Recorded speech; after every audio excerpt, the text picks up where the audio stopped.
Right, students. Assalamu alaikum. Since we are aware of the different probability rules, now we're gonna discuss the different types of probability distributions. And you must be familiar with the word distributions because हमने frequency distributions को भी study किया था. If you remember, we had categorical frequency distributions, and then we had grouped frequency distributions. So if you remember, the nominal and ordinal type of data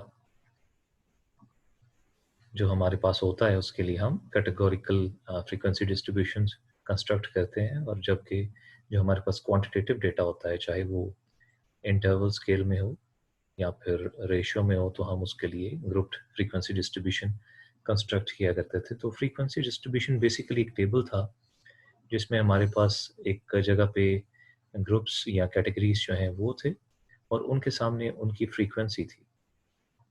ठीक है, उसमें groups को हम क्लासेस या फिर इस तरह का नाम देते थे, कैटेगरीज का नाम देते थे.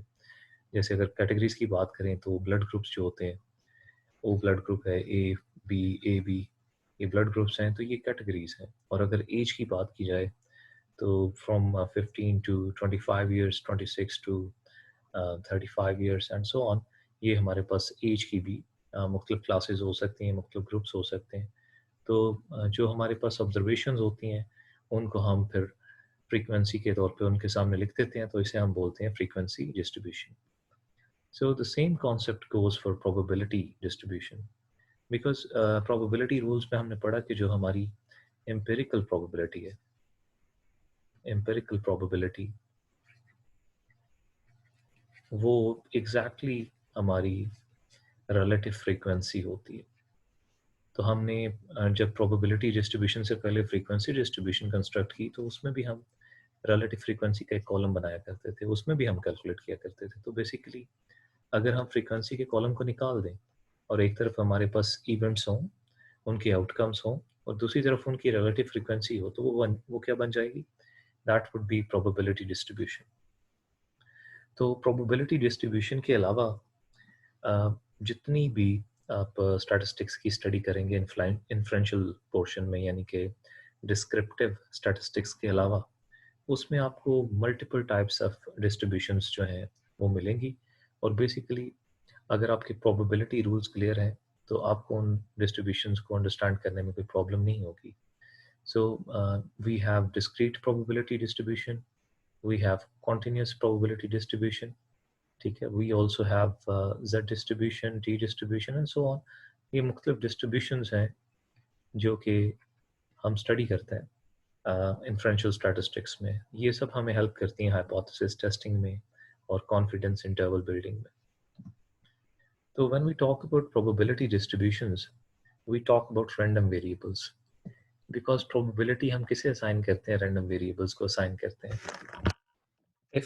If something is constant and something is about to happen and you are quite sure about it, there is no need of calculating probability for that, because the probability of that event would be 1.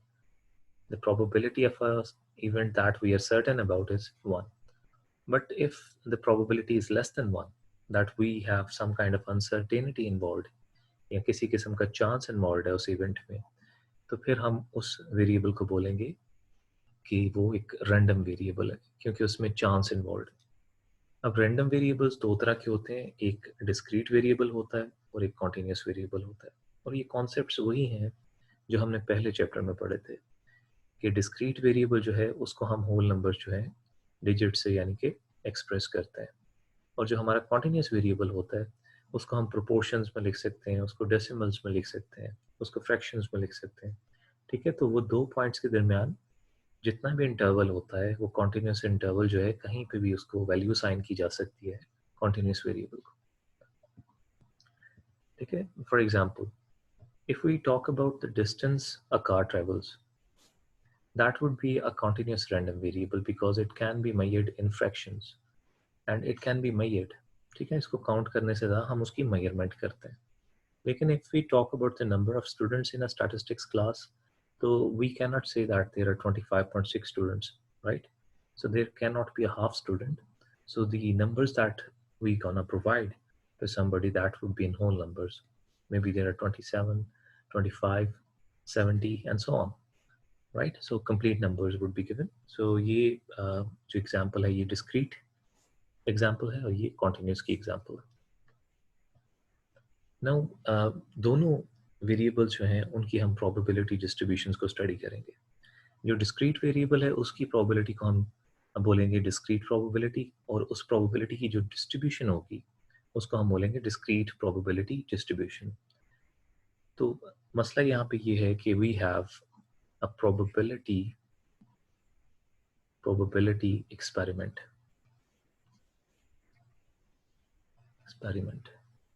So probability experiment जो है हमारे पास, हम consider करते हैं कि जो उसके outcomes हैं वो डिस्क्रीट हैं. अगर वो आउटकम्स डिस्क्रीट हैं तो हम क्या कंसिडर करेंगे कि ये एक डिस्क्रीट प्रोबेबिलिटी एक्सपेरिमेंट है और इन आउटकम्स की जो डिस्ट्रीब्यूशन होगी उसको हम बोलेंगे डिस्क्रीट प्रोबेबिलिटी डिस्ट्रीब्यूशन.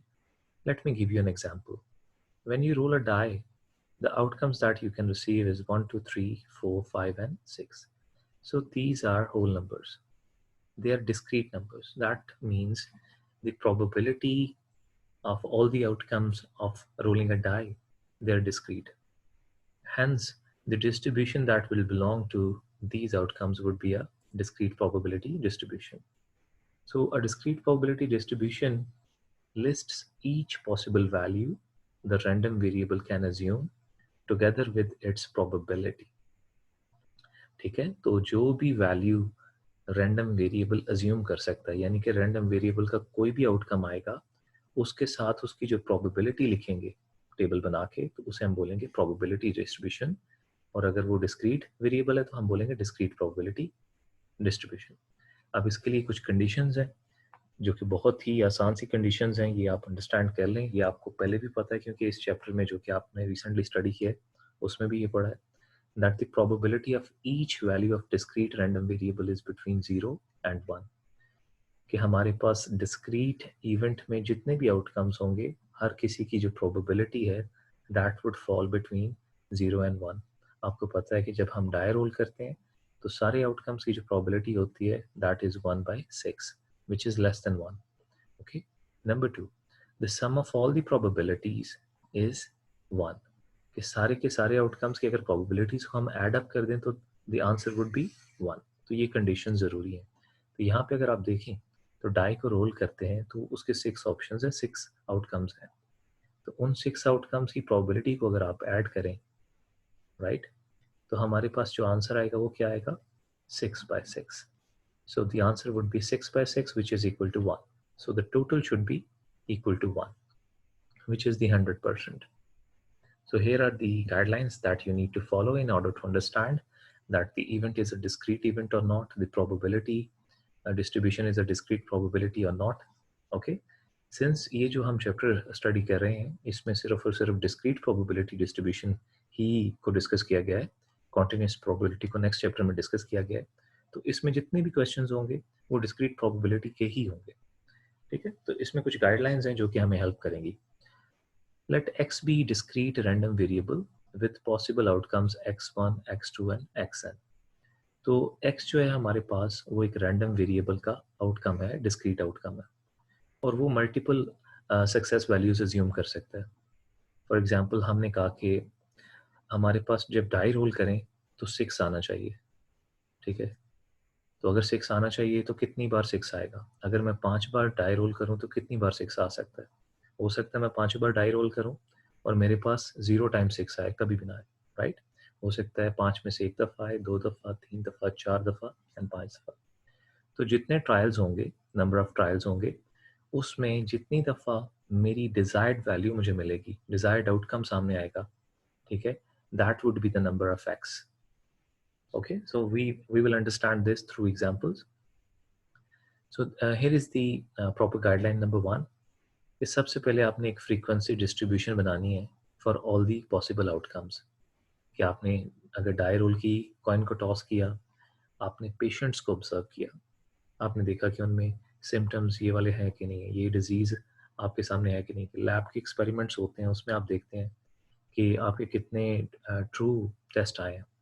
मतलब कितने टेस्ट हैं जिसमें आपको ये डिजीज़ जो है वो नज़र आ रही है, ठीक है? तो ये सारी जो एग्जांपल्स हैं ये डिस्क्रीट प्रोबेबिलिटी की हैं। Then find the sum of frequencies, कि वो आपके पास जितनी भी फ्रीक्वेंसीज़ आएँगी मुख्तलिफ आउटकम्स की, उनको आपने सम अप करना है। Third, find the probability of each possible outcome by dividing its frequency by the sum of frequencies. Third पे हमने रिलेटिव फ्रीक्वेंसीज़ कैलकुलेट करनी है, ठीक है? रिलेटिव फ्रीक्वेंसी ही है जिसको हम प्रोबेबिलिटी बोलेंगे उस आउटकम की। Then check that each probability is between 0 and 1 and the sum of all the probabilities is 1. तो लास्ट पे हम ये वेरीफाई करेंगे कि हर आउटकम की जो प्रोबेबिलिटी है that is between 0 and 1 and the sum is equal to 1. So यहाँ पे एक एग्जांपल देखिए, आपके सामने ये एक स्पिनर है, ठीक है? इस स्पिनर में आपके पास इसको घुमाएंगे तो दो ऑप्शंस आ सकती हैं. एरो जो है उसके पीछे या तो 1 रुकेगा या 2, लेकिन आपके पास एक इंटरेस्टिंग सिचुएशन ये है कि जो 1 है that is only 1/4 of the whole circle, that is 0.25%, 25% है.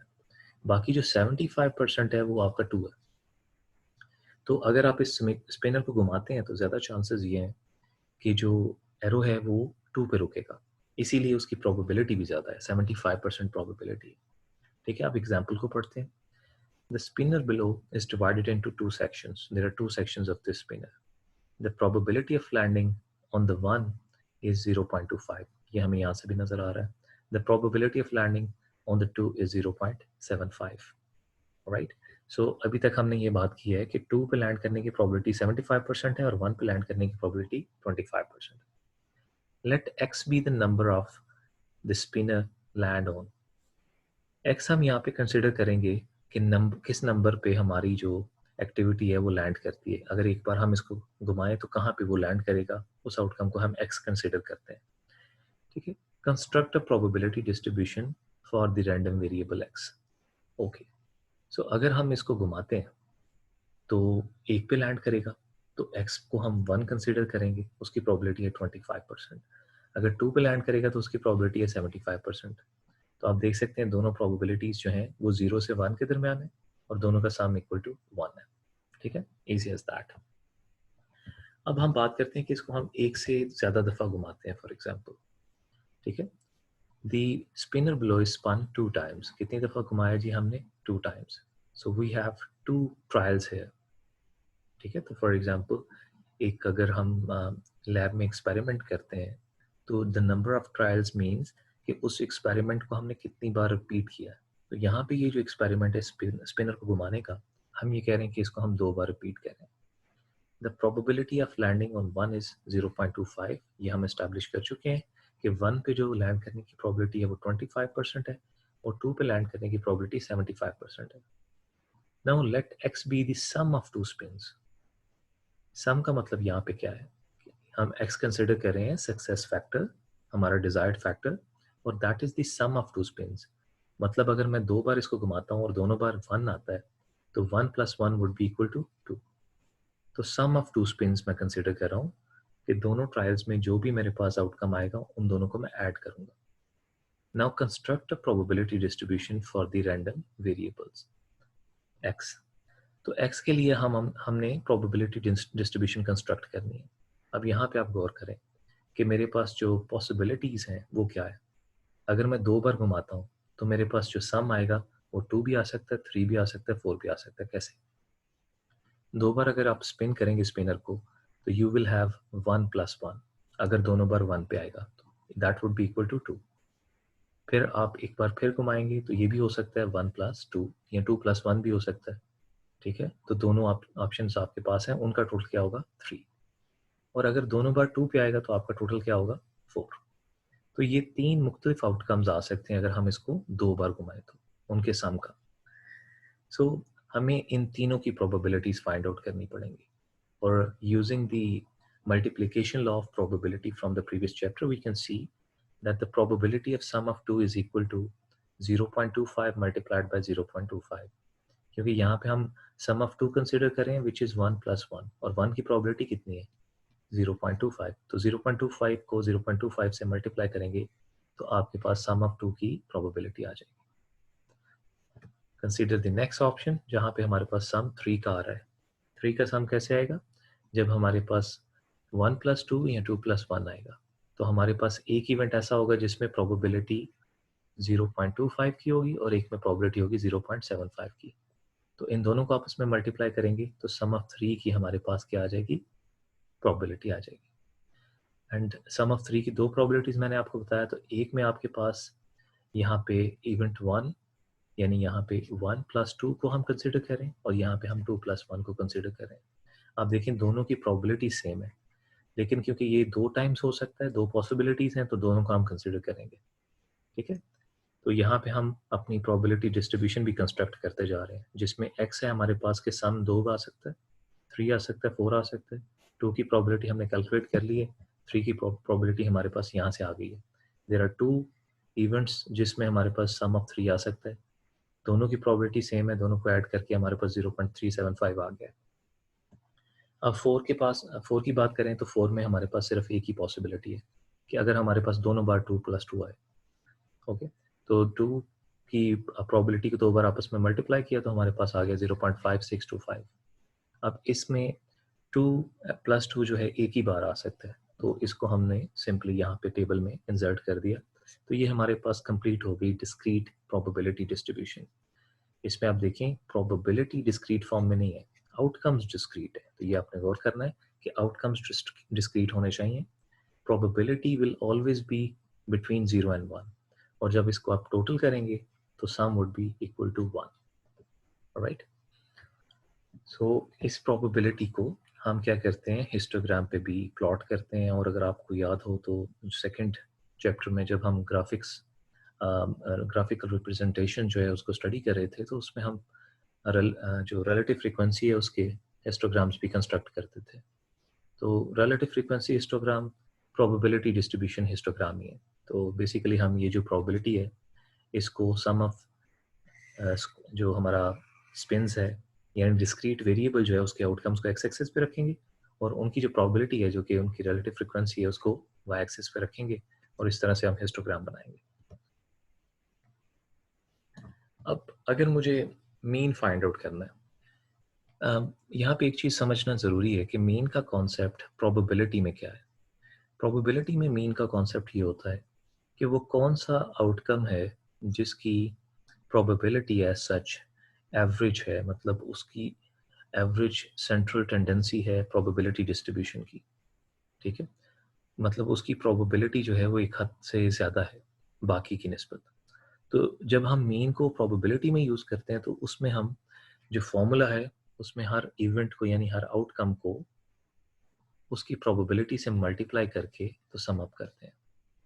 ठीक है, एग्जांपल देखते हैं। हमारे पास यहाँ पे 2, 3 एंड 4 ये आउटकम्स थे जो कि 2 बार स्पिन करने से हमारे पास आ सकते थे। इन तीनों आउटकम्स की प्रोबेबिलिटीज़ भी हमने कैलकुलेट की।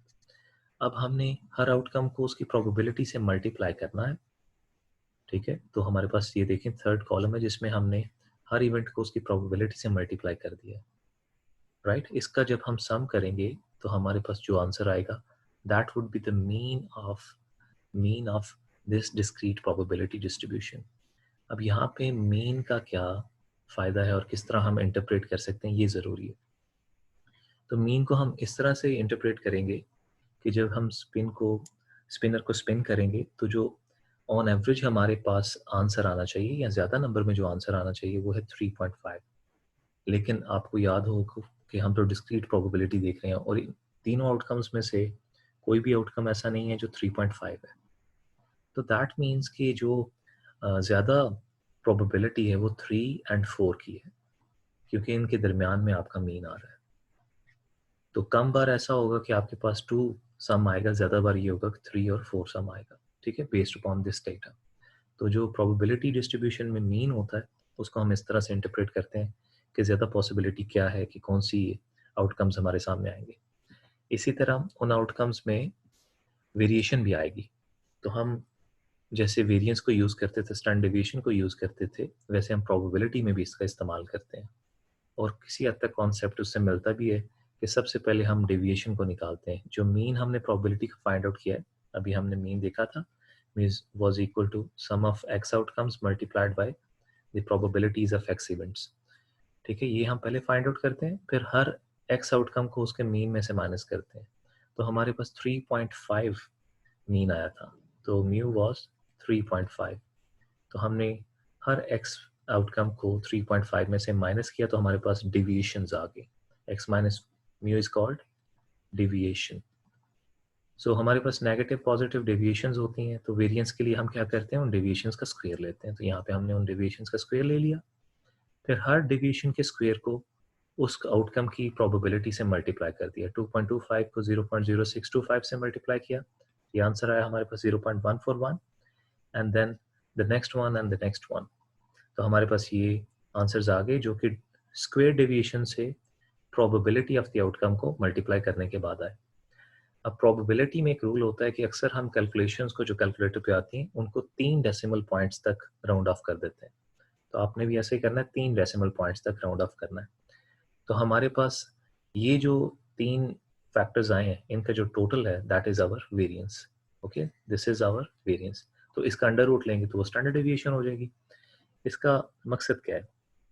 मकसद ये है कि 3.5 plus minus the standard deviation. ठीक है, मैंने पहले भी आपको बताया कि रिसर्च में भी ऐसा ही होता है कि हमेशा आप मीन को और स्टैंडर्ड डेविएशन को इकट्ठा रिप्रेजेंट करते हैं। रिसर्च पेपर्स में भी जब रिपोर्ट करते हैं, इकट्ठा रिपोर्ट करते हैं मीन और स्टैंडर्ड डेविएशन को। तो आपका मीन और स्टैंडर्ड डेविएशन आपने इस तरह से लिखना होता है, mean plus minus standard deviation. तो अगर 3.5 आपका मीन है, प्लस माइनस आपकी जो स्टैंडर्ड डेविएशन की वैल्यू है उसको लिखेंगे। उसका मकसद ये होगा कि 3.5 तो एवरेज आउटकम है, लेकिन इससे डिविएट कितना कर सकता है? वो इतना डिविएट कर सकता है जितनी इसकी स्टैंडर्ड डेविएशन है। तो ये इंटरप्रिटेशन जो है ना, ये ज़रूरी है। अगर आप किसी रिसर्च पेपर में भी मीन और स्टैंडर्ड डेविएशन को पढ़ें तो बेसिकली यही इंटरप्रिटेशन वहाँ पे भी आपको मिलेगी। अब थोड़ा आगे मूव करते हैं। स्टैंडर्ड डेविएशन मैंने जैसे आपको बताया कि that is the square root of the variance. तो आपकी जो भी वेरिएंस की वैल्यू आई है उसका स्क्वायर रूट ले लें। तो जब आप डेसिमल पॉइंट्स में होती है ना कोई भी वैल्यू, उसका स्क्वायर रूट लेते हैं तो वो ज़्यादा हो जाती है, because that is less than 1।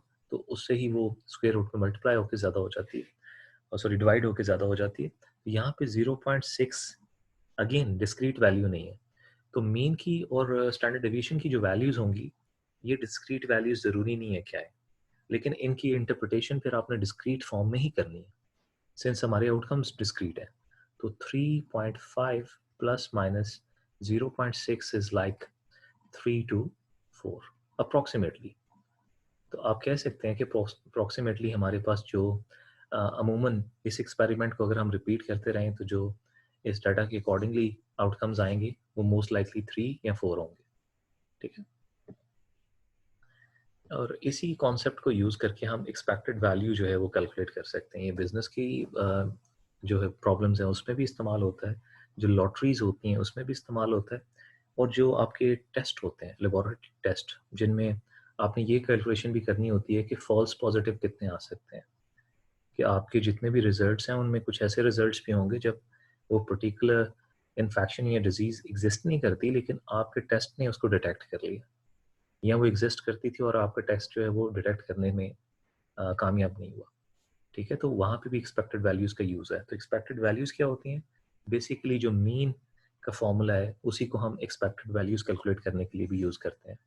तो यहाँ पे एक लॉटरी की एग्जांपल को हम पहले अंडरस्टैंड करेंगे, ठीक है, ताकि हमें थोड़ा सा आइडिया हो जाए कि एक्सपेक्टेड वैल्यू जो है वो कैसे कैलकुलेट करनी है।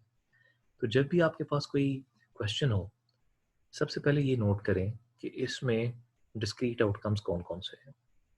ठीक है, आउटकम्स को सबसे पहले आइडेंटिफाई करें। फिर देखें आपका डिजायर्ड आउटकम क्या है, एक्स क्या है, कौन सी चीज़ हम फाइंड आउट करने की कोशिश करें इन आउटकम्स में से, राइट। और अगर आप एक्सपेक्टेड वैल्यू आपको गिवन हो, अगर आपको बोला जाए कि what is the expected value for your gain और फॉर योर लॉस, गेन के लिए भी हो सकती है, लॉस के लिए भी हो सकती है, तो उस एक्सपेक्टेड वैल्यू के लिए आप फिर मीन का फॉर्मूला इस्तेमाल करेंगे। सो यहाँ पे at a raffle lottery 500 tickets are sold, 500 tickets जो हैं वो सेल आउट हुई हैं फॉर $1 ईच, और हर टिकट की प्राइस क्या है, $1। So that means there are 500 tickets and हर एक की वैल्यू है $1 ईच फॉर 2 प्राइजेस। तो जो भी इस लॉटरी में पार्टिसिपेट करेगा वो 2 प्राइजेस विन कर सकता है, एक $100 का, एक $50 का। What is the expected value of your game? तो यहाँ पे आप देखें कि जो भी इस लॉटरी में पार्टिसिपेट करेगा वो एक टिकट जो है वो खरीद सकता है, या एक से ज़्यादा टिकट्स भी खरीद सकता है, लेकिन होगा ये कि अगर फॉर एग्जांपल वो एक टिकट खरीदता है $1 की और वो 100 का प्राइस विन करता है, तो उसको बेसिकली जो गेन होगा वो $99 का होगा, क्योंकि $1 की उसने टिकट भी परचेज की है। और अगर वो 50 का प्राइस विन करता है तो फिर क्या होगा, 49 का गेन होगा, क्योंकि $1 की टिकट परचेज की है। तो दो आउटकम्स तो ये हो सकते हैं कि आपने 500 टिकट्स में से एक टिकट परचेज की तो आपके पास $99 का गेन हुआ, और ये भी हो सकता है कि आपको $49 का गेन हुआ। और थर्ड ऑप्शन ये है कि आपको गेन नहीं हुआ, आप उस लॉटरी में आपने पार्टिसिपेट किया, $1 की टिकट परचेज की, लेकिन -$1 हो गया, मतलब आपने $1 लूज कर दिया, आपने कोई भी प्राइजेस नहीं जीते दो में से। ठीक है, तो अब इसकी हम प्रोबेबिलिटी डिस्ट्रीब्यूशन बनाते हैं, तो कैसे बनाएंगे? अब देखिए मेरे पास जो आउटकम्स हैं वो डिस्क्रीट आउटकम्स हैं। मैं $99 जीत सकता हूँ, $49 जीत सकता हूँ, या $1 हार सकता हूँ। अब टोटल टिकट्स कितनी है? 500। 500 में से सिर्फ एक बंदा ऐसा होगा जिसको 100 का प्राइस मिलेगा, और उसका गेन होगा 99। 100 माइनस 1 99। और एक ही बंदा ऐसा होगा जिसका गेन 49 होगा। 50 माइनस 1 इज इक्वल टू 49। लेकिन इसी लॉटरी में 498 लोग ऐसे होंगे जो कि लूज करेंगे $1, राइट? सो ये मेरे पास आउटकम्स भी हैं, उनकी प्रोबेबिलिटीज भी हैं।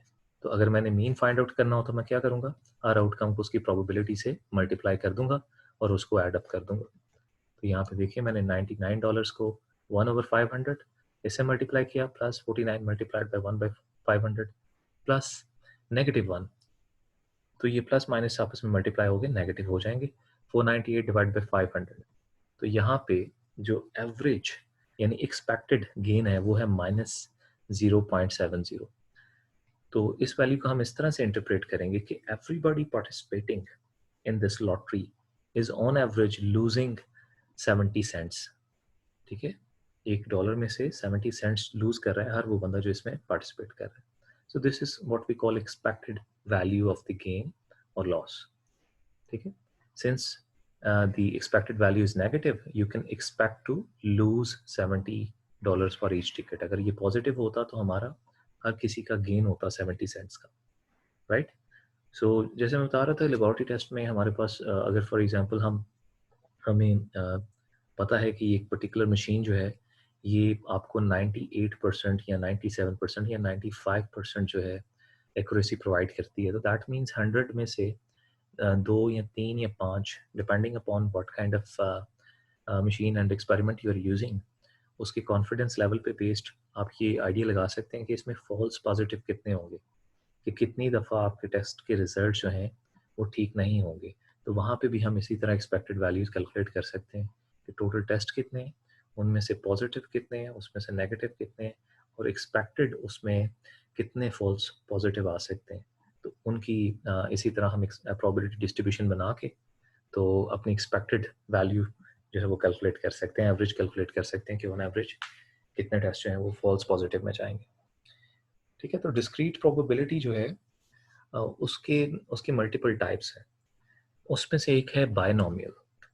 तो जैसे कि आपको नाम से नज़र आ रहा है binomial, by means two, that means कि ऐसी डिस्क्रीट प्रोबेबिलिटी जहाँ पे आपके पास आउटकम सिर्फ दो है। अब एक स्टूडेंट है वो कोर्स में पार्टिसिपेट करता है, तो वो या तो पास होगा या फेल होगा, दो ही आउटकम्स हैं। ठीक है, वो नेक्स्ट सेमेस्टर में प्रमोट होगा या नहीं प्रमोट होगा। ठीक है, वो अपनी फ़ीस सबमिट करेगा या नहीं सबमिट करेगा। आप स्टूडेंट्स को सिलेक्ट करते हैं, मेल हैं, फीमेल हैं। आपने कोई क्वेश्चन पूछा है, स्टूडेंट येस में आंसर करते हैं, नो में आंसर करते हैं। आपने एक टेस्ट किया है, लेबोरेटरी टेस्ट किया है, उसमें कोई इन्फेक्शन जो है वो डायग्नोज हुई है या नहीं हुई है। ठीक है, पॉजिटिव आया है या नेगेटिव आया है। ठीक है, तो ये बहुत सारे ऐसे इवेंट्स हैं जो कि बायनॉमियल होते हैं, मतलब उनके आउटकम सिर्फ दो ही होते हैं, या ये या वो, या एक्स या वाई, या पॉजिटिव या नेगेटिव, या पास या फेल, या यस या नो। ठीक है, तो ऐसे इवेंट्स को हम क्या कहते हैं? Binomial events. तो बायनॉमियल इवेंट्स की जो प्रोबेबिलिटी डिस्ट्रीब्यूशन है उसको हम बायनॉमियल डिस्ट्रीब्यूशन कहते हैं, और ये डिस्क्रीट प्रोबेबिलिटी डिस्ट्रीब्यूशन का ही हिस्सा है। सो बायनॉमियल एक्सपेरिमेंट्स को अगर हम जानना चाहें कि ये कौन से एक्सपेरिमेंट्स होते हैं, तो उनकी ये कंडीशंस हैं, इनको अंडरस्टैंड करने से हमें पता चल जाएगा कि ये पर्टिकुलर जो एक्सपेरिमेंट है ये बायनॉमियल एक्सपेरिमेंट है। Number one, the experiment is repeated for a fixed number of trials, that there is an infinite number of trials, तो वो एक बायनॉमियल एक्सपेरिमेंट नहीं होगा। बायनॉमियल एक्सपेरिमेंट होने के लिए फाइनाइट नंबर ऑफ ट्रायल्स होना चाहिए। फाइनाइट नंबर ऑफ ट्रायल्स का मतलब ये है कि फिक्स्ड नंबर होना चाहिए। Late me give you an example. एक एग्जांपल लेके चलते हैं ताकि साथ साथ आपको पॉइंट समझ आए। एक क्लास में 20 मेल स्टूडेंट्स हैं, 20 मेल स्टूडेंट्स हैं और 20 फीमेल स्टूडेंट्स हैं, और we want to randomly select, we want to randomly select 10 students. ठीक है, हमें 10 स्टूडेंट्स जो हैं वो सिलेक्ट करने हैं रैंडमली। अब यहाँ पे आपने एक चीज़ गौर करनी है, वो ये कि जब आप रैंडमली सिलेक्शन करेंगे तो आप पर्पसिव सिलेक्शन नहीं कर सकते, आप खुद से सिलेक्ट नहीं कर सकते। उसके लिए फिर हम रैंडम सैम्पलिंग का मेथड यूज़ करेंगे, जिसमें हम 40 लोगों का नाम जो है वो जैसे पर्चियों पे लिखते हैं, वैसे तो कंप्यूटर भी आपको रैंडम नंबर्स प्रोवाइड कर सकता है, वो भी असाइन कर सकते हैं, लेकिन हम एक प्रिमिटिव मेथड जो है यूज़ करते हैं कि 20 मेल और 20 फीमेल स्टूडेंट्स की जो है नाम की पर्चियाँ बना के एक ड्रॉ में डालते हैं। उस ड्रॉ में से एक एक करके हम जो है वो पर्चियाँ निकालते हैं। तो 10 पर्चियाँ हम निकालते हैं। ठीक है, तो हमने जब 10 बार पर्चियाँ निकाली तो जो हमारे पास एक्सपेरिमेंट में ट्रायल्स हैं वो 10 है। ये जो एक बार ड्रॉ करने का हमारे पास चीज़ है, इसको हम बोलते हैं one trial. Okay, for example जितने भी कोरोना के टेस्ट हो रहे हैं हम उनको ट्रायल कंसीडर कर सकते हैं कि ये एक टेस्ट जो है ये एक पर्टिकुलर ट्रायल है और उसके फिक्स्ड नंबर है, फाइनाइट नंबर है। ठीक है, फिर उस पर पॉजिटिव भी आ सकता है, नेगेटिव भी आ सकता है। हमारी ये जो एग्जांपल है इसमें हम जो ड्रॉ करेंगे एक ट्रायल को, उसके दो आउटकम्स होंगे, या तो वो मेल होगा या फिर फीमेल होगा। सो सेकेंड कंडीशन ये है कि there are only two possible outcomes. जैसे मैंने आपको बताया कि इसमें दो ही आउटकम्स होंगे, या तो वो मेल होगा या फीमेल। ठीक है, तो दो ही आउटकम्स होने चाहिए of interest in each trial. हर ट्रायल में दो ही आउटकम आपके इंटरेस्ट के होने चाहिए। The outcome can be classified as success और अ फेलियर। तो depending upon the preference of the researcher, ठीक है, ये डिपेंड करता है कि रिसर्चर क्या प्रेफर कर रहा है, उसमें क्या चीज़। फॉर एग्जांपल एक लेबोरेटरी वाले बंदे के लिए तो सक्सेस ये है कि उसने किसी चीज़ को उसमें से डिटेक्ट कर लिया। ठीक है, लेकिन हो सकता है पेशेंट के लिए ये हो कि वो डिटेक्शन ना हो। ठीक है, तो सक्सेस फैक्टर डिपेंड करता है कि कौन रिसर्च कर रहा है, एक्सपेरिमेंट में क्या ऑब्जर्व करना चाह रहा है। तो सक्सेस फैक्टर का मतलब ये है कि जो वो ऑब्जर्व करना चाह रहा है वो नज़र आ गया। फॉर एग्जांपल हम कहते हैं कि अगर रैंडमली हम 10 लोगों को सिलेक्ट करते हैं तो कितने उसमें से मेल होंगे, तो सक्सेस फैक्टर हमने डिफाइन कर दिया एज मेल। ओके, और फेलियर फैक्टर हमने डिफाइन कर दिया as females. Right, third condition is the probability of success is the same for each trial, कि हर ट्रायल में प्रोबेबिलिटी ऑफ सक्सेस जो है वो सेम रहेगी। दैट मीन्स कि हमारे पास ये जो 40 का नंबर है इसमें जो सक्सेस है, फॉर एग्जांपल अगर मेल को 50% चांस है तो फीमेल को भी 50% चांस है, ये हर ट्रायल में सेम रहना चाहिए। दैट मीन्स कि हम रिपीटेड मेजर्स लेंगे, रिप्लेसमेंट करेंगे। Number 4, the random variable x counts the number of successful trials, और x जो है उससे हम काउंट करते हैं अपने सक्सेसफुल ट्रायल्स को। अब इसी एग्जांपल में आपको मैं बताता हूँ कि x जो है वो कैसे काउंट होगा। फॉर एग्जांपल हमने 10 ट्रायल्स जो हैं वो उसमें 10 ड्रॉ किए और किसी भी ड्रॉ में हमारे पास मेल स्टूडेंट नहीं आया, तो हम क्या कहेंगे, वी हैव 0x। फिर ये भी हो सकता है कि एक मेल और 9 फीमेल्स आए, तो x की वैल्यू क्या होगी, 1 and 2 and 3 onwards. Right, maximum value क्या हो सकती है कि 10 ड्रॉ की और 10 में से 10 के 10 जो है वो मेल आए, तो x की वैल्यू होगी 10। तो जितनी आपके पास सक्सेस आएगी ट्रायल्स में वो x की वैल्यू उतनी ज़्यादा होगी। ठीक है, तो x की वैल्यू हम किस तरह कंसिडर करते हैं कि जो हमने ट्रायल रन किया है उसमें सक्सेस कितनी दफ़ा आई है। राइट, सो ये कुछ सिंबल्स हैं जिनको अंडरस्टैंड करेंगे तो आप इजीली बायनोमियल एक्सपेरिमेंट्स को अंडरस्टैंड कर लेंगे। They are not that much complicated. First of all n shows that how many trials are run, total trials कितने हुए हैं, टोटल नंबर ऑफ ट्रायल्स को हम n से, ये हमेशा से हम सैम्पल साइज को n से ही, स्मॉल n से जो है वो डिनोट करते रहे। फिर small p is the proportion of success, this is the probability of success. ठीक है, the probability of success is equal to p and q is the probability of failure. और इसको मालूम कैसे करते हैं, टोटल प्रोबेबिलिटी होती है हमारे पास 1 में से सक्सेस की प्रोबेबिलिटी को माइनस कर देंगे तो हमारे पास फेलियर की प्रोबेबिलिटी आ जाएगी। and x is the number of variable represent a count of successes in the end trials. तो जितनी सक्सेसेस हैं वो x से हम काउंट करेंगे कि जितने हमने ट्रायल रन किए हैं उसमें से 0 बार हमें वो चीज़ ऑब्जर्व हुई है, डिटेक्ट हुई है, 1 दफ़ा हुई है, 2 दफ़ा हुई है, 3 दफ़ा हुई है, या जितनी बार हमने ट्रायल रन किया उतनी बार ही हुई है. ठीक है, तो ये नोटेशंस हैं जिनको आपने यूज़ करना है. Now let's see the example. Decide whether the experiment is a binomial experiment. If it is, specify the value of n, p, and q, and list the possible values of the random variable x.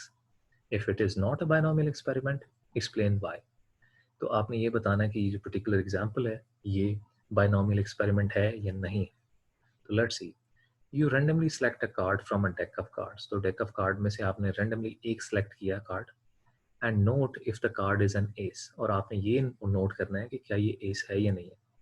तो S के 4 cards होते हैं हमारे पास 52 में से. 4 suit हैं और हर suit के अंदर एक एस का कार्ड होता है. तो दैट मीन्स कि जो हम कार्ड सेलेक्ट करेंगे एक रैंडमली सेलेक्ट करेंगे, वो यहाँ तो एस होगा यहाँ नहीं होगा. तो येस और नो में हम इसको आंसर कर सकते हैं. दैट मीन्स कि ये एक बाइनोमियल एक्सपेरिमेंट है. अब अगली बात वो ये करता है, you then put the card back. आप उसको रिप्लेस कर देते हैं, वापस रख देते हैं, and repeat this process 8 times. और इसको आप 8 दफ़ा रिपीट करते हैं. तो हमने इस सारे के सारे क्वेश्चन में ये आइडेंटिफाई करना है कि ये एक बाइनोमियल एक्सपेरिमेंट है या नहीं है. तो we said yes, this is a binomial experiment, this is a binomial experiment. And number 2 हमने बताना है इसमें n क्या है. ठीक है, n का मतलब है कितने टोटल ट्रायल्स रन किए हैं. तो हमने टोटल 8 टाइम जो है कार्ड निकाला है. तो 8 ट्रायल्स आर देयर, तो n इज इक्वल टू 8. फिर हमने बताना है p कि सक्सेस की प्रोबेबिलिटी कितनी है. तो सक्सेस तब होगी जब हमारे पास ये डिटेक्ट होगा, इस डिटेक्ट होगा. तो 4/52 हमारे पास क्या है जी, सक्सेस की probability. And then what would be the probability of failure, 1-4/52. तो 1-4/52 जो है, 4/52 को अगर आप डिवाइड करें तो 1/13 रह जाता है. तो आपके पास Q क्या आ जाएगा, 12/13. तो आपने N, P और Q की वैल्यूज फाइंड आउट कर ली. अब बात आती है X की. रैंडम वेरिएबल X जो है उसकी पॉसिबल आउटकम कितने हो सकते हैं. तो आपके पास 0 आउटकम्स हो सकते हैं कि आपने एक दफ़ा, क्योंकि आप याद रखें जो आप कार्ड निकाल रहे हैं उसको वापस आप रिप्लेस भी कर रहे हैं, you are putting it back. तो ये भी हो सकता है कि 8 में से एक दफ़ा भी एस ना निकले. ये भी हो सकता है कि एक दफ़ा, 2 दफ़ा, 3 दफ़ा या 8 के 8 दफ़ा भी एस ही निकले. तो ये सारी पॉसिबिलिटीज़ जो हैं ये आपके सामने आ सकती हैं. इनमें से हर एक पॉसिबिलिटी की प्रोबेबिलिटी है. सक्सेस की प्रोबेबिलिटी यहाँ गिवन है और फेलियर की प्रोबेबिलिटी ये गिवन है. ठीक है, अब बात करते हैं अगली एग्जांपल की. Again same thing, we have to explain कि ये इवेंट जो है ये बाइनोमियल एक्सपेरिमेंट है या नहीं है. You roll a die 10 times. आप एक डाई को 10 टाइम्स रोल करते हैं. तो यहीं से आपको समझ आ जाना चाहिए कि ये बाइनोमियल इवेंट नहीं है. क्यों? क्योंकि जब आप डाई को रोल करते हैं तो उस पर 2 आउटकम्स तो होते नहीं है, उस पर तो 6 आउटकम्स होते हैं. And note the number on the die lands on. So that means कि this is not a binomial experiment because we have 6 different outcomes. And binomial event में आपके पास maximum outcomes कितने हो सकते हैं जी? Maximum outcomes कितने हो सकते हैं? 2. This is not a binomial experiment while each trial is independent. Trial तो हर कोई independent है क्योंकि एक बार डाई को रोल कर रहे हैं, उसका impact अगली बार डाई रोल करने पे नहीं आ रहा. But there are more than 2 possible outcomes. Okay? So since there are more than 2 possible outcomes, so this is not a binomial experiment. अब जब बाइनोमियल प्रोबेबिलिटी का फॉर्मूला हम यूज़ करते हैं बाइनोमियल इवेंट की प्रोबेबिलिटी फाइंड आउट करने के लिए, तो उसमें कम्बिनेशंस और परम्यूटेशंस में से जो हमने काउंटिंग रूल्स में पढ़े थे पिछले चैप्टर में, कम्बिनेशन का फॉर्मूला यूज़ करते हैं. ठीक है, अब एग्जांपल के साथ इसको देखते हैं. दिस इज नॉट डिफिकल्ट क्योंकि कम्बिनेशन का आपने फॉर्मूला पढ़ा हुआ है. सिंपली सक्सेस और फेलियर फैक्टर्स को इसमें मल्टीप्लाई करना है हमें. अब बैग कंटेन्स 10 चिप्स. एक बैग के अंदर 10 चिप्स हैं. 3 of the chips are red, 5 of the chips are white, and 2 of the chips are blue. So we have total 10 chips, and there are 3 red, 5 जो है वो हमारे पास white हैं और 2 जो है वो blue हैं. अब वो कहते हैं 3 chips जो हैं वो हमने select की हैं. So that means 3 trial run करेंगे हम. And with replacement, that means कि हर बार जब हम chip निकालेंगे तो उसको वापस रख देंगे, replace कर देंगे. Find the probability that you select exactly one red chip. तो ये एक बाइनोमियल एक्सपेरिमेंट है। क्यों? क्योंकि जो आप चिप निकालेंगे चिप वो रेड होगी या नहीं होगी। तो इसको येस एंड नो में आंसर कर सकते हैं। दैट मीन्स कि एक बाइनोमियल एक्सपेरिमेंट है। तो आप 3 बार ये एक्सपेरिमेंट रन करेंगे। अब पहली दफ़ा आपने देखना है कि रेड चिप है या नहीं है, दूसरी दफ़ा देखना है और तीसरी दफ़ा देखना है। अगेन एक्स की वैल्यूज़ यहाँ पे क्या हो सकती हैं? 0, 1, 2 एंड 3। कि आपने तीनों दफ़ा जो है चिप निकाली तो तीनों दफ़ा कोई रेड चिप नहीं आई, या एक दफ़ा आई, या 2 दफ़ा आई, या तीनों दफ़ा रेड चिप आई। तो अब आपको क्या बता रहा है? वो कह रहा है find the probability that you select exactly one red chip. तो एग्जैक्टली वन रेड चिप ये है, ये आउटकम है जिसकी प्रोबेबिलिटी आपने फाइंड आउट करनी है। So consider that p is equal to the probability of selecting a red chip and that is equal to 3 divided by 10। और 10 टोटल चिप्स हैं, उसमें से 3 रेड चिप्स हैं। तो ये रेड चिप की, एक रेड चिप की प्रोबेबिलिटी है and that is 30%। And Q क्या है? 1 माइनस पी। अगर P 30% है तो Q क्या होगा? 70%। N क्या है? Number of trials. तो हमने पहले इस्टेब्लिश किया है कि 3 दफ़ा हमने ट्रायल रन करना है। उसमें से X की वैल्यू हम कौन सी ले रहे हैं? 1, राइट। सो हम प्रोबेबिलिटी कैसे निकालेंगे? कम्बिनेशन का फॉर्मूला यूज़ करेंगे। मैं थोड़ा इसको एक्सपैंड कर देता हूँ आपकी आसानी के लिए। कम्बिनेशन का फॉर्मूला है n फैक्टोरियल। तो हमारे पास n is 3 factorial divided by 3 minus 1। So n is 3, so 3 n की जगह आ जाएगा, r की जगह 1 आ जाएगा। 3 minus 1 factorial that multiplied by 1 factorial. तो 1 फैक्टोरियल भी 1 ही होता है, ठीक है। अब इसको मल्टीप्लाई करेंगे p से रेज टू पावर x। अब p हमारे पास क्या है? ये हमारे पास p है 0.3। तो 0.3 raise to power x, raise to power x क्या है जी? हमारे पास 1, x की वैल्यू 1 है। दैट मल्टीप्लाइड बाय q जो कि फेलियर फैक्टर है 0.7 raise to power n minus x। n क्या है? 3 माइनस 1। तो हमारे पास आंसर क्या आ गया? ये हमारे पास आप देख लें कि यही कैलकुलेशंस यहाँ पे की हैं और हमारे पास तकरीबन 44%, 44.1% प्रोबेबिलिटी है कि जब हम 3 बार सेलेक्ट करेंगे चिप को इस सिलेक्शन में से तो एग्जैक्टली एक रेड चिप आएगी, ठीक है। अभी इसी एग्जांपल को आप खुद से सॉल्व करें और उसमें आप कंसिडर ये करें कि 1 के बजाय आप 2 जो रेड चिप हैं उनकी प्रोबेबिलिटी फाइंड आउट करें। तो आपको ये भी मालूम हो जाएगा प्रोबेबिलिटी क्या है और आपको ये भी पता चल जाएगा कि आप इस प्रोसीजर को फॉलो कर पा रहे हैं या नहीं, ठीक है। एक और एग्जांपल है अगेन चिप्स के बारे में कि अ bag contain 10 chips, 3 of chips are red, 5 are white and 2 are blue. 4 chips are selected with replacement. अब हम 4 chips को select करें, that means कि number of trials would be 4. Create a probability distribution for the number of red chips selected.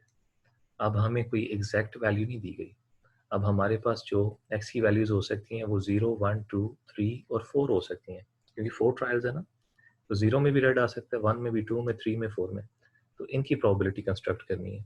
Again p value हमारे पास है, q value हमारे पास है, n इस दफ़ा 4 है और x हमने जैसे बताया कि 0, 1, 2, 3, 4 कोई भी वैल्यू अज्यूम कर सकता है। तो इसकी हम जब प्रोबेबिलिटी डिस्ट्रीब्यूशन क्रिएट करेंगे यूजिंग द सेम फार्मूला जो कि बाइनोमियल प्रोबेबिलिटी का फार्मूला हमने देखा है पिछली स्लाइड पे, ये फार्मूला यूज करके पहले हम x की वैल्यू 1 रखेंगे, फिर 2, फिर 3, फिर 4, ठीक है। इस तरह से हम बार बार जो है कैलकुलेट करेंगे तो उसके बाद हमारे पास ये टेबल आ जाएगा। अब these are lengthy questions, but that does not mean that we have to have like 100 questions, solve them all the questions and then try to calculate each and every calculation. The concept here is to understand the process, that what is a binomial event. उसके 2 outcomes होंगे। अच्छा, वो 2 outcomes अगर होंगे तो आखिर किस तरह से हम उनको प्रोबेबिलिटी में अंडरस्टैंड करेंगे। तो बेसिक क्रक्स जो है वो ये है। इसके लिए फिर हम सिलेक्टेड जो क्वेश्चंस हैं, ऐसे क्वेश्चंस जिनमें हमारा कॉन्सेप्ट जो है वो शॉर्पन अप हो सके, उनको यूज़ करेंगे सॉल्व करने के लिए, ठीक है। तो यहाँ पे आप देखें कि 0, 1, 2, 3, 4 ये x की वैल्यूज अज्यूम करके जो प्रोबेबिलिटीज आती हैं फॉर्मूला में, ये आप वेरीफाई भी कर सकते हैं। ये वाली प्रोबेबिलिटीज हैं। Again if you remember the total probability needs to be 1, तो if you sum up all of these that would be equal to 1 and all of them are between 0 and 1, ठीक है। तो प्रोबेबिलिटी डिस्ट्रीब्यूशन के जो हमारे पास concepts हैं, principles हैं, वो भी यहाँ पे अप्लाई हो रहे हैं। तो इस प्रोबेबिलिटी डिस्ट्रीब्यूशन को आप यूज़ भी कर सकते हैं मल्टीपल फॉर एग्जांपल क्वेश्चंस को आंसर करने के लिए। फॉर एग्जांपल अगर मैं ये चाहता हूँ कि मैं प्रोबेबिलिटी फाइंड आउट करूँ for selecting no more than 3 red chips. No more than का मतलब होता है एट मोस्ट 3, कि ज़्यादा से ज़्यादा 3 रेड चिप्स आनी चाहिए। 3 से कम हो सकती हैं लेकिन उससे ज़्यादा नहीं। तो 3 से कम कौन-कौन सी हो सकती हैं? 0 से लेके 3 तक ये सारी हो सकती हैं। तो 4 एक्सक्लूड हो जाएगा इसमें से, because the question is saying no more than 3। तो जब इन प्रोबेबिलिटीज़ को आपस में मैं ऐड कर दूँगा, तो मेरे पास जो आंसर आएगा वो basically at most 3 red chips का आएगा। तो अगर मैं पूछूँ कि जी इस क्वेश्चन में आप बताएँ कि एट मोस्ट 3 रेड चिप्स जो हैं वो सिलेक्ट करने की प्रोबेबिलिटी क्या है? तो 3 या उससे कम जितनी भी प्रोबेबिलिटी है, सिंपल उसको ऐड करना है आपस में। तो देयर इज़ अ 99.3% चांस कि जो हमारे पास रेड चिप सिलेक्ट होंगी 4 ट्रायल्स में से, they would be at most 3, ज़्यादा से ज़्यादा 3 होंगी, ठीक है? उसके बाद एट लीस्ट 1, एक कम से कम 1। कम से कम 1 का मतलब क्या होता है? कम से कम 1 का मतलब ये होता है कि 1, 2, 3, 4 ये सब हों, 0 ना हो। तो इसको कैलकुलेट करने के 2 तरीके हैं। नंबर 1, 1 से 4 तक की प्रोबेबिलिटीज़ को ऐड कर लें, या फिर ओवरऑल प्रोबेबिलिटी होती है 1, 1 में से 0 की प्रोबेबिलिटी को माइनस कर दें विच इज़ 0.24, ठीक है? जैसा कि यहाँ पे किया गया, तो आपके पास ये आंसर आ जाएगा। तो इस तरह से हम बायनॉमियल इवेंट्स की प्रोबेबिलिटी जो है वो भी फाइंड आउट कर लेते हैं। अब ये जो प्रोबेबिलिटीज़ हैं इनको हम हिस्टोग्राम पे भी प्लॉट करते हैं। अगेन सेम प्रोसेस, जैसे हम रिलेटिव फ्रीक्वेंसी की प्लॉटिंग करते थे हिस्टोग्राम में, रिलेटिव फ्रीक्वेंसी हिस्टोग्राम बनाते थे, वही कॉन्सेप्ट है। बस हमने इन हिस्टोग्राम से जानना ही होता है कि आखिर जो प्रोबेबिलिटी डिस्ट्रीब्यूशन है वो नॉर्मली डिस्ट्रीब्यूटेड है कि नहीं। आप में से जो लोग भी रिसर्च कर रहे हैं, जब वो स्टैटिस्टिकल एनालिसिस करेंगे तो ये याद रखें कि नॉर्मेलिटी चेक करना आपके लिए ज़रूरी होगा अपने डाटा की, क्योंकि जब तक आप नॉर्मेलिटी नहीं चेक करते, remember if your data is not normal. अब नॉर्मल डाटा क्या होता है? जिसका हिस्टोग्राम इस तरह का हो जिसमें सिमेट्री नज़र आए, आपको स्क्यूनेस कम हो, उसका मीन मीडियन मॉड बिल्कुल सेंटर में हो, और एग्जैक्टली 50% या ऑलमोस्ट 50% डेटा लेफ्ट साइड पे और 50% डेटा जो है वो राइट साइड पे। और अगर नॉर्मेलिटी नहीं है आपके डेटा में, तो फिर आपको दो पॉसिबिलिटीज़ हैं। नंबर 1, आप लॉग फंक्शन अप्लाई करेंगे, या फिर आप नॉन पैरामेट्रिक टेस्टिंग करेंगे, ठीक है? ये चीज़ें इस चैप्टर में अवेलेबल नहीं है। ये इसको मैं आपको समझाने के लिए बता रहा हूँ कि जब जो लोग रिसर्च करते हैं, जब वो ऑब्जर्वेशंस कलेक्ट करते हैं, डाटा को प्लॉट करके देखते हैं हिस्टोग्राम में, तो उसमें नॉर्मेलिटी को ज़रूर चेक करते हैं, और आप अपने रिसर्च डॉक्यूमेंट्स में एक्सप्लेन भी करते हैं कि डाटा वाज नॉर्मली डिस्ट्रीब्यूटेड और नॉट। ओके, अगर वो नॉर्मली डिस्ट्रीब्यूटेड था तो आप पैरामीट्रिक टेस्टिंग कर सकते हैं, जो हम आगे बात करेंगे कि क्या ये पैरामीट्रिक टेस्टिंग क्या होती है। जैसे प्रोबेबिलिटी डिस्ट्रीब्यूशंस यूज़ कर सकते हैं आप उनके लिए, ठीक है? अदरवाइज़ जो नॉन पैरामीट्रिक टेस्ट हैं वो यूज़ करते हैं, या फिर डाटा को नॉर्मल डिस्ट्रीब्यूशन पे प्लॉट करने के लिए उसका लॉग लेते हैं हर वैल्यू का। सही है? तो ये मैं यहाँ पे इसलिए बताना चाह रहा था कि आपको पता हो कि आखिर प्रोबेबिलिटीज़ फाइंड आउट करने के बाद हिस्टोग्राम बनाने की क्या ज़रूरत है। तो जैसे हमने डिस्क्रीट प्रोबेबिलिटी का मीन मीडियन मॉड तो नहीं बल्कि मीन कैलकुलेट किया और उसके बाद स्टैंडर्ड डेविएशन कैलकुलेट की, वैसे ही हम जो हमारी बायनॉमियल डिस्ट्रीब्यूशन है इसका भी मीन फाइंड आउट कर सकते हैं, और वेरिएंस और स्टैंडर्ड डेविएशन भी फाइंड आउट कर सकते हैं। That is very easy, because हमें सिर्फ n को p से मल्टीप्लाई करना है मीन निकालने के लिए, और अगर हमने स्टैंडर्ड डेविएशन निकालनी है तो n को p से भी मल्टीप्लाई करें, q से भी मल्टीप्लाई करें, और इस प्रोडक्ट का अंडर रूट ले लें, ठीक है? तो इट इज़ गिवन है, it's not that difficult, very easy math, arithmetics है बेसिक। तो आप इसको देखें, again the concept is same. Mean explain करता है कि कौन सी एवरेज वैल्यू है जो अक्सर आप इस एक्सपेरिमेंट में हासिल करेंगे, और उसमें वेरिएशन कितनी होगी वो हमें पता चलती है स्टैंडर्ड डेविएशन से,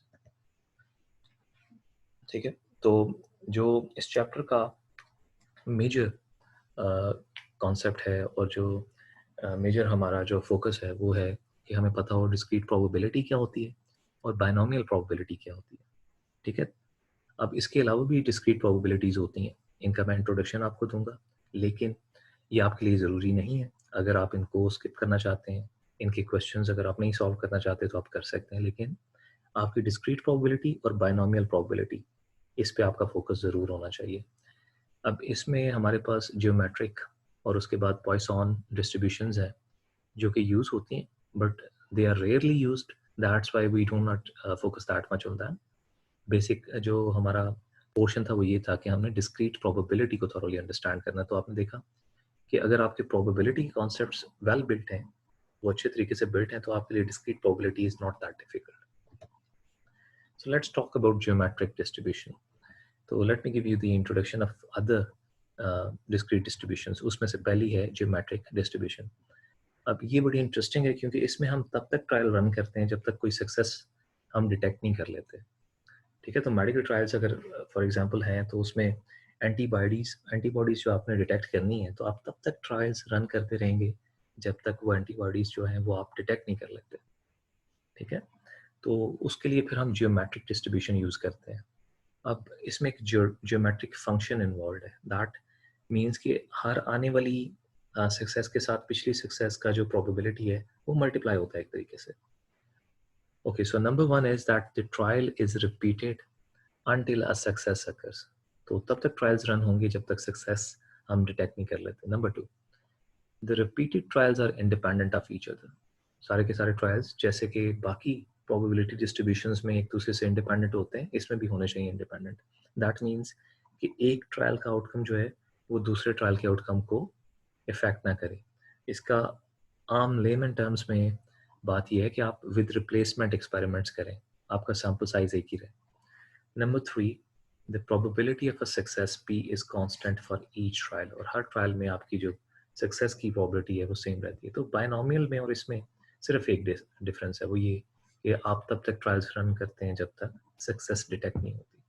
ठीक है, the probability that the first success will occur on trial X is this: P of X is equal to P multiplied by Q, where P is the success factor and Q is the failure factor raised to power X minus 1, and where Q is equal to 1 minus P। ठीक है, तो example के साथ इसको देखेंगे और बेहतर तरीके से अंडरस्टैंडिंग होगी। A fast food chain puts a winning game piece on every fifth package of French fries। तो every fifth package, systematic sampling याद होगी आपको, तो वो कॉन्सेप्ट जो है ना वो यहाँ पे अप्लाई हुआ कि वो जो विनिंग गेम है उसमें किसको पार्टिसिपेट करवाते हैं, फिफ्थ पैकेज को, चार को एग्जाम्प्ट करते हैं और जो फिफ्थ वन होता है वो हिस्सा बनता है एक विनिंग लॉटरी का। Find the probability that you will win a prize for condition A with your third purchase of French fries. ये आपकी थर्ड है, उनके लिए थर्ड नहीं है जिनकी शॉप है, जिनकी फास्ट फूड चेन है। तो आपकी जो थर्ड परचेज है, क्या प्रोबेबिलिटी है कि वो इस विनिंग में शामिल होगी, and that will succeed. And with your third और फोर्थ परचेज, थर्ड नहीं तो फिर फोर्थ भी इसमें शामिल करें, तो दो कंडीशन है, पहले ए को देखते हैं। So we have probability 20% success and 80% failure. Okay, now आप कहेंगे ये 20% और 80% कहाँ से आया?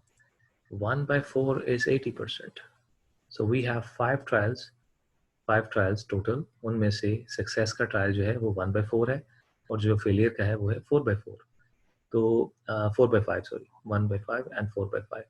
तो हमारे पास सक्सेस जो है वो है 0.2 प्लस 0.8 हमारे पास फेलियर है। तो आप यहाँ पे देखें कि P और Q हमने इस तरह से कैलकुलेट किया। तो अगेन X की वैल्यू है हमारे पास 3 A में, क्योंकि हम ये कह रहे हैं ना थर्ड परचेज पे, तो X की वैल्यू क्या है? थर्ड, 3।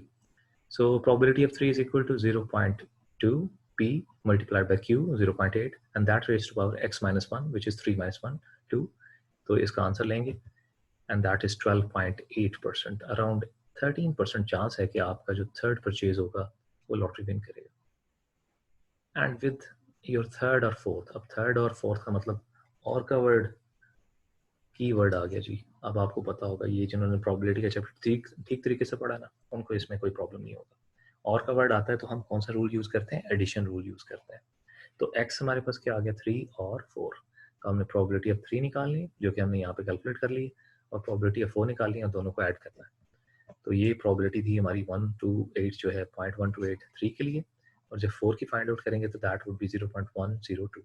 तो दोनों को ऐड करेंगे तो क्या होगा? 23%। तो आपके चांसेस 23% तक चले जाएंगे अगर आप फोर्थ परचेज भी करते हैं फ्रेंच फ्राइज की।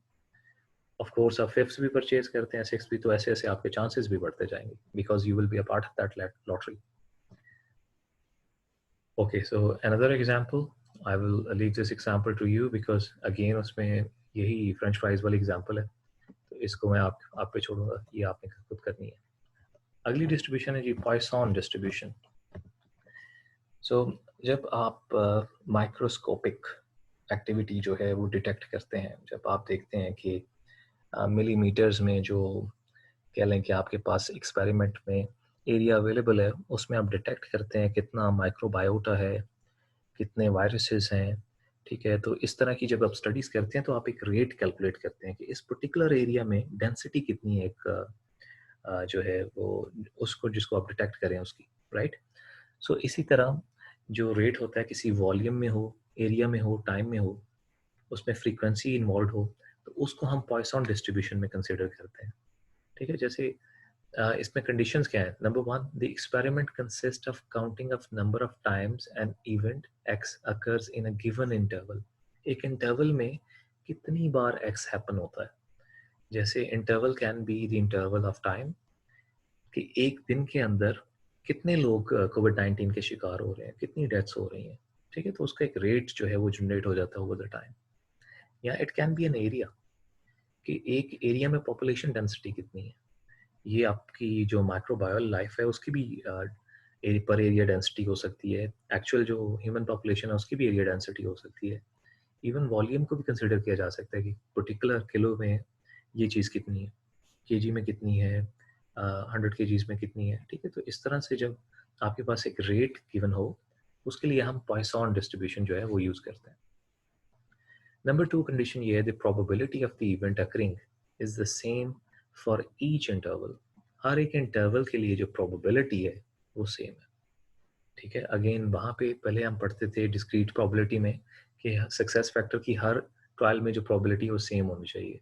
तो यहाँ पे जो इवेंट की प्रोबेबिलिटी है, इवेंट की अकरिंग की प्रोबेबिलिटी वो सेम होनी चाहिए हर इंटरवल के लिए, कि जितनी बार भी आप 1 सेंटीमीटर या 1 मिलीमीटर एरिया लें तो उसमें उतनी ही डेंसिटी होनी चाहिए जितनी पहले आपने बाकियों में कंसिडर की थी। Number three, the number of occurrences in one interval is independent of the number of occurrences in the other intervals। तो आपके इंटरवल जो है वो इंडिपेंडेंट होने चाहिए। दैट मीन्स कि मुख्तलिफ टाइम पे आप ये ट्रायल्स रन करेंगे।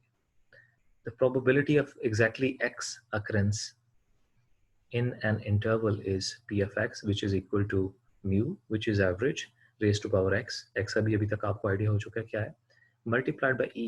e यहाँ पे कांस्टेंट है और इसकी वैल्यू हमेशा यही रहेगी। एक मैथमेटिकल नोटेशन है e, इस पे इसको कांस्टेंट भी कहते हैं और इसकी वैल्यू यही रहती है, यही वैल्यू हम यूज करते हैं। So e raise to power minus mu, तो यही म्यू की वैल्यू जो आप फाइंड आउट करेंगे वो माइनस म्यू यहाँ पे पावर में यूज करेंगे डिवाइड बाय एक्स फैक्टोरियल। तो ये फॉर्मूला जिसे हम पॉइसन इवेंट की प्रोबेबिलिटी फाइंड आउट कर सकते हैं। तो ये एक एग्जांपल है, इसको देख लेते हैं। The mean number of power outage in the city of Brunswick is 4 per year. 4 दफा लाइट जाती है इस लकी सिटी में, क्योंकि ये अगर पाकिस्तान का कोई सिटी होता तो 44 टाइम्स होता per year. Find the probability that in a given year there are exactly 3 outage.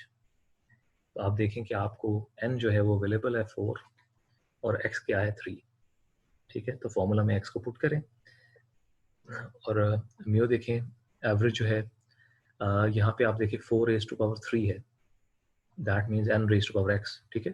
तो that 4 raise to power 3 multiplied by आपका कांस्टेंट माइनस म्यू एवरेज जो आपको बताई गई है यहाँ पे कि एवरेज पावर आउटेज, ठीक है ना, लिखा हुआ है मेन नंबर, तो इस एवरेज को हम यहाँ पे यूज करें म्यू की जगह। तो mu raise to power x जहाँ पे 4 raise to power 3 multiplied by your constant raise to power minus mu minus 4 divide by x factorial which is 3 factorial. तो ये आपके पास प्रोबेबिलिटी आ गई। तो इस तरह से हम पॉइसन इवेंट्स की पॉइसन डिस्ट्रीब्यूशन में प्रोबेबिलिटी जो है फाइंड आउट कर सकते हैं। मोर देन 3 की भी कर सकते हैं, दैट मीन्स कि एटलीस्ट 3, मोर देन 3 का मतलब एटलीस्ट 3 भी है, ये साइन है एटलीस्ट का। तो उसके लिए 3, 2, 1 एंड 0 ये सारे आपके एक्स फैक्टर्स हो सकते हैं। इनकी प्रोबेबिलिटी आप अलग-अलग यही फॉर्मूला यूज़ करके, यानी कि एक्स की वैल्यू 3 कंसीडर करेंगे, 2 कंसीडर करेंगे, 1 कंसीडर करेंगे, 0 कंसीडर करेंगे, तो आपके पास ये आंसर आ जाएंगे। यहाँ पे एक चीज़ आपने अंडरस्टैंड करनी है कि 0 फैक्टोरियल 1 होता है, 0 फैक्टोरियल 0 नहीं होता। कहीं आप ये कहें कि जब प्रोबेबिलिटी 0 होगी तो यहाँ पे तो आंसर 0 आना चाहिए, no, 0 factorial is always equal to 1। Alright, so इस तरह से आप पॉइसन डिस्ट्रीब्यूशन भी कैलकुलेट कर सकते हैं।